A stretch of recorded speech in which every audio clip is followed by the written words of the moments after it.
Hey, good afternoon. It's been a really busy day at work for me, and I needed to do something different. I kind of wanted to add something to my trying new things playlist, something food related, because food is yummy, right? But I didn't want Vegemite again just yet. I need some time. I need some time to heal, being perfectly honest. No, actually, Sandy Wendy sent me a really cool recipe for Vegemite brownies, and I've got the ingredients for that, so I'll probably do something with that.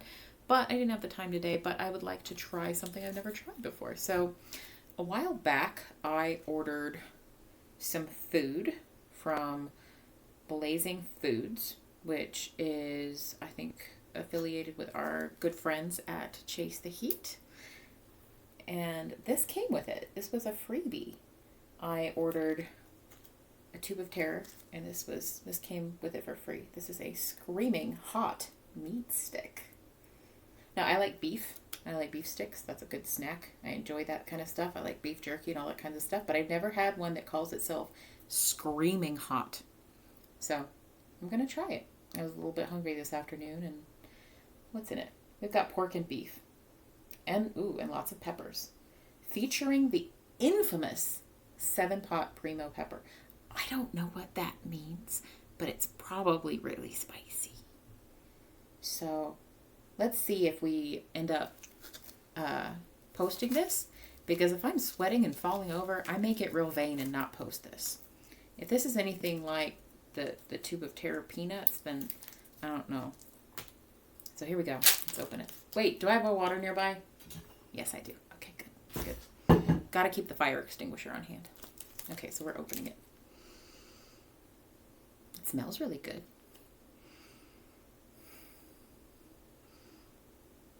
It smells more flavorful than the kind you would just get in the grocery store. So let's see. Cheers.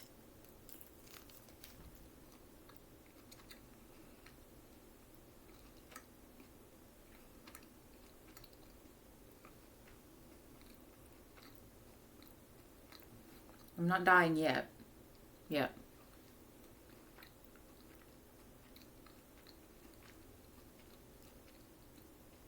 Mmm. At first it's just meat, and then... Ooh, there it is.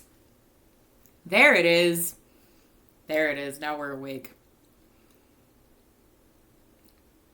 This comes at me on the back of my tongue. Like, like up here, it just tastes like meat. And then it sneaks up on the back of my tongue. You know, I'm just sitting here. You know, it doesn't make me like pant the way that those tube of terror peanuts do. Those, I'll eat like a half of one or just one before I go for a walk with my dog. And then it doesn't wear off until I'm like, ooh! It just snuck up on me again mid-sentence. It just tickled my brain a little bit. It distracted me from talking. I don't know how people talk when they do this. Like, how do you talk and not skip your sentence? And that's just one bite. So it's really good. If you like spicy, this is really good. If you like spicy and you like beef sticks, that's really tasty. I probably should not eat the whole thing in one sitting. I'm probably gonna regret that.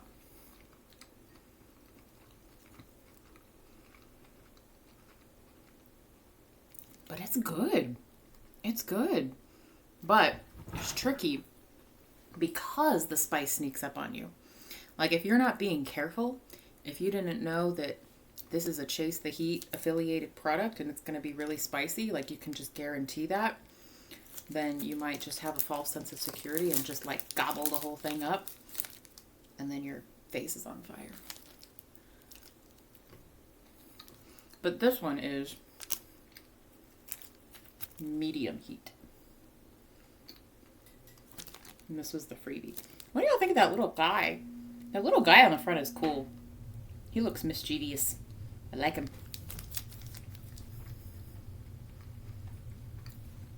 So what's happening today?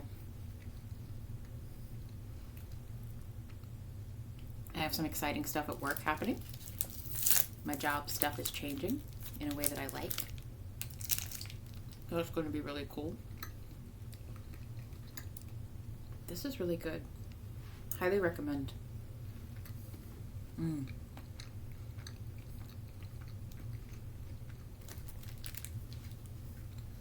Have y'all ever read the Royal Stowe letters? This is actually an excerpt from the larger House of Leaves book. I've talked about House of Leaves before. It's a book by Mark Z. Danielewski.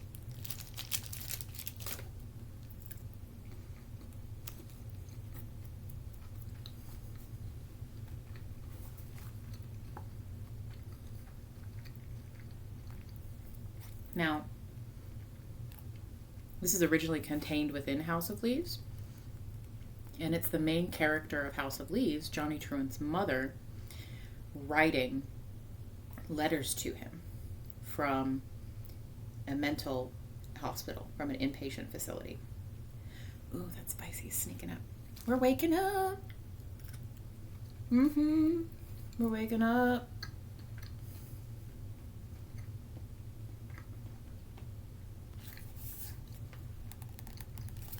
This is from a larger book. I'm gonna go grab it actually. Bear with me a second. Oh, where did we put it? Oh, heck. Oh, heck and heck.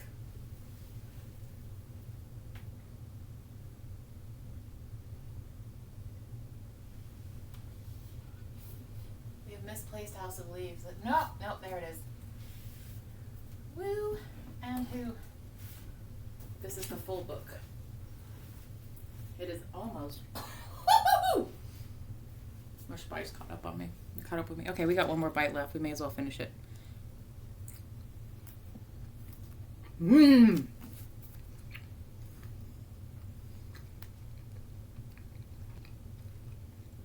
That's delicious. It's really spicy. So, if you're not a spicy eater, it won't be for you. But it's really good. It is not going to burn the crap out of you like these, which is kind of the point. But you'll get a nice little bit going on there. A little bit. So, this book is actually an excerpt from this book. So, I kind of wanted to look at this. These are supposed to be letters from her. And apparently, I bookmarked a page. I dog-eared it. I do that. I'm sorry. I dog-ear my books. I know a lot of people hate that. But you know what? I never do it with like a rare edition. Never do it with something like that. And I never do it with a book I've borrowed.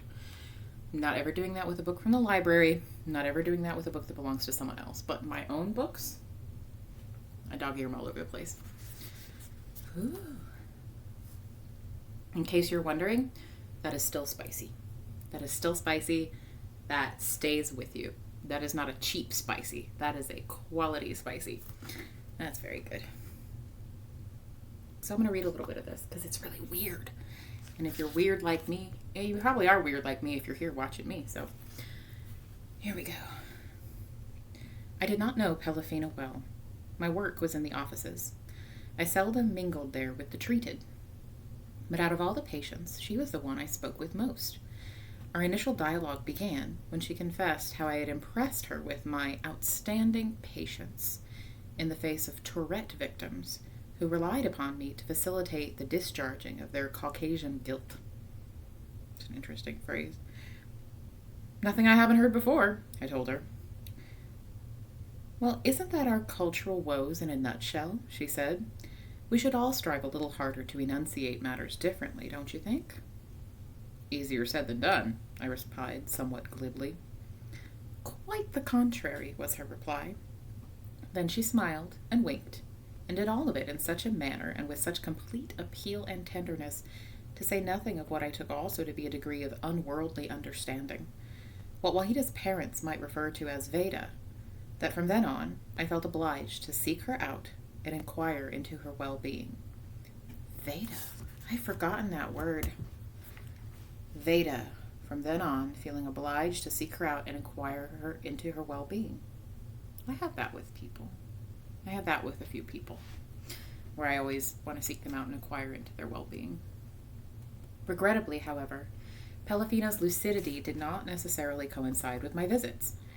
Frequently, she could not even acknowledge my presence with so much as blink. Though she wasn't, there were times when she looked absolutely blind. Blind to the moment, to me, to the director, even to the walls. Her pupils suddenly blew to the whole world. And then there were times when only her eyes spoke. They implored, scolded, and perhaps even pondered, but her lips and the wind in her throat stayed sadly still. Only 4 times did we actually converse. Once in the dining hall, our introduction, the rest on the lawn. It proved enough, however, to communicate to me in some indelible way her immense longing for the son I would never have the good fortune to meet, or for that matter ever locate, except through her letters, those previously released, as well as those that have been in my possession up till now. A carefully guarded, and I might add, well watched over sheath of pages, covered in her ever so fine and classical hand. Pause for a second in case you're wondering. This is still spicy. It's pretty good. You see, back in 1993, the Whale was closing, and the burden of its records fell upon me, either to dismantle, disperse, or destroy, which is how you'll immediately assume I came across the 11 drafts now included in this publication. That, however, is not the case. I am, as I stated before, an information specialist, and you'll be amazed to know that by information, the powers of profiteering mean financial, medical, and legal. Solely. The effects of the mad are considered at best furniture. As one orderly remarked, what the crazies rest their heads upon. Ooh. Still spicy, by the way. So that spring, much of that furniture, unclaimed by employee, relative, or neighbor, found itself curling into ash on a large fire, spilling sparks and smoke into the blue. But for the tender wisp of her J's and Y's, she too, or part of her at least, would have slipped permanently into that unrecoverable sky.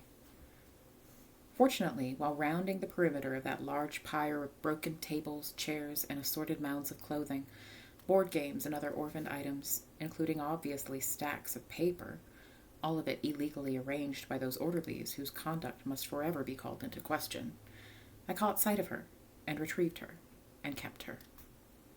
She has been for all these years mine. Now, though I see she is more than mine, and should rightly be returned to those who have known her, as well as those who now for the first time have made her acquaintance and desire to know her more. It's my small pleasure, then, and without a doubt pride, to be granted here this opportunity to play a part in augmenting her existing corpus, already replete with her charms, devotions, wit, and her all too conscious awareness. The greatest nobility in my mind that any man or woman can aspire to. Of her limitations, her failings, contradictions, and the almost certain hopeless outcome of her life, which against expectation did not in fact finally force upon her the pallor of bitterness and self-deceit, but quite the contrary, dilated the levels of her already substantial empathy. I think I'm going to stop there. I don't need to read the whole book. Although maybe I'll try my hand at the ASMR thing someday. Maybe soft-spoken, maybe whispered. I don't know. Some people feel very strongly about whispered ASMR being annoying. Wearing down, but still spicy, by the way. That's good stuff. It's good. So that's talking about the main character's mother who was mentally ill. And it seems like someone who worked at the facility in which she was took her in and cared for her after the place burnt down and closed down. And this person is describing her with respect and with love, not necessarily in spite of her madness, but because of it. Like it's part of what makes her unique, part of what makes her her. And I kind of love that. I kind of love the idea that we can love people not in spite of their flaws or not in spite of their difficulties, but because of them. Because it's part of what makes up an overall picture of a human being, you know?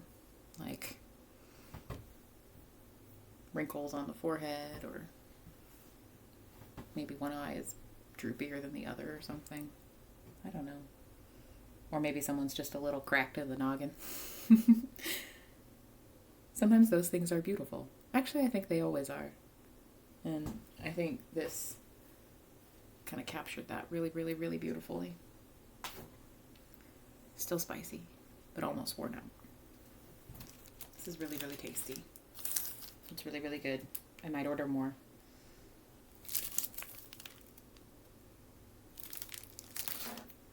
Thanks for hanging out.